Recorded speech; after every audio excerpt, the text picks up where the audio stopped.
I have to say that we were a little disappointed in the reaction of the Colombian government, which apparently expressed heartfelt condolences on the loss of lives in Pakistan after the Indian strikes, rather than sympathizing with the victims of terrorism. There can be no equivalence between those who dispatch terrorists and those who resist them. I have to say that we were a little disappointed in the reaction of the Colombian government, which apparently expressed heartfelt condolences on the loss of lives in Pakistan after the Indian strikes, rather than sympathizing with the victims of terrorism. We will say to our friends in Colombia, there can be no equivalence between those who dispatch terrorists and those who resist them. There can be no equivalence between those who attack and those who defend.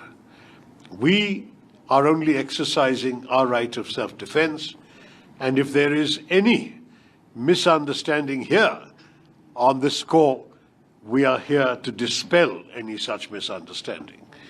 We're very happy to talk to Colombia in some detail about the circumstances. We have, as I said, very concrete proof. In fact, when this terrorist attack occurred, it was immediately claimed by an organization called the Resistance Front, which is a unit of the Lashkar-e-Toiba based in Muridke, Pakistan. There is no doubt that they reiterated this credit the next day. It is only after their handlers realized the damage this could do that they then deleted the claim 2 days later. But the claim has been made. There is no doubt as to where this came from. And we will reserve always the right to hit back. Just as Colombia has endured many terror attacks, so have we in India. We have endured a very large number of attacks for almost 4 decades. Frankly, it is now very well established that Pakistan has been breeding the monsters of terrorism for a very long time for their own purposes. We all know that when Osama bin Laden was being hunted around the world, it was Pakistan that gave him shelter.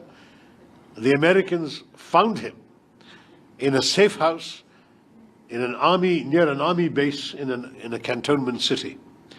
In other words, they found him and killed him, the world's most wanted terrorist, in Pakistan, a country which sadly has incubated terrorism for some years now, for at least 4 decades now. And for this reason, we would like the government and people of Colombia to understand that there should be no equivalence. Lives lost may be lives lost, but the lives lost in India were those of tourists, of civilians, of nuns, of worshippers, of ordinary people. The lives that were lost in Pakistan were the lives of terrorists, well-known terrorists. There is a difference. On your second question as to where the damage was done this time overwhelmingly in the states bordering Pakistan, that is in Jammu and Kashmir. Also, I think they might turn this off, the sound is not right. Also in 1 or 2 districts of our neighboring state of Punjab, which is right next door to Pakistan, and to somewhat lesser extent in the state of Rajasthan. In other words, the Pakistani shelling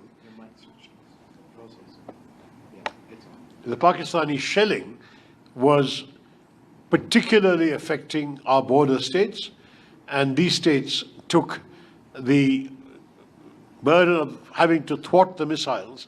But we were well prepared to defend these states. These are our border states. We defend them well, and we were able to prevent any significant loss of life. There was some property damage, considerable property damage in some places. But it was only in Kashmir that lives were lost. First 26 on the 22nd of April, and then further 19 on the 8th of May. And that is, for us, 45 lives too many. There are still 59 people in hospital, or they were when we left India a week ago. It's a very, very serious situation. There was also, I would say, my friend, an intention on the part of the terrorists to provoke a negative reaction in India against our brothers and sisters from the Muslim community. The terrorists specifically asked if people were Hindu or non-Muslim before shooting them dead. There were 25 Hindus, one of them from Nepal, and one Christian who was shot dead. In addition, of course, the shells killed Sikhs and Christians as well. But I say this to you, that India very proudly stayed united. There were some brief moments of anger, as you can understand, in every society, but very quickly India rallied around the unity that is embodied in our country's constitution and the national flag, and we stayed as one voice. I should have mentioned at the very beginning of my remarks, let me do so now, that my colleagues and I represent 5 political parties in India, we represent 7 different states in India, and we represent different languages, different religions. We have 3 religions amongst the 7 of us. We are truly reflective of the diversity of India, whether it's linguistic diversity, political diversity, religious diversity. But we are united in the message we have brought to you in Colombia.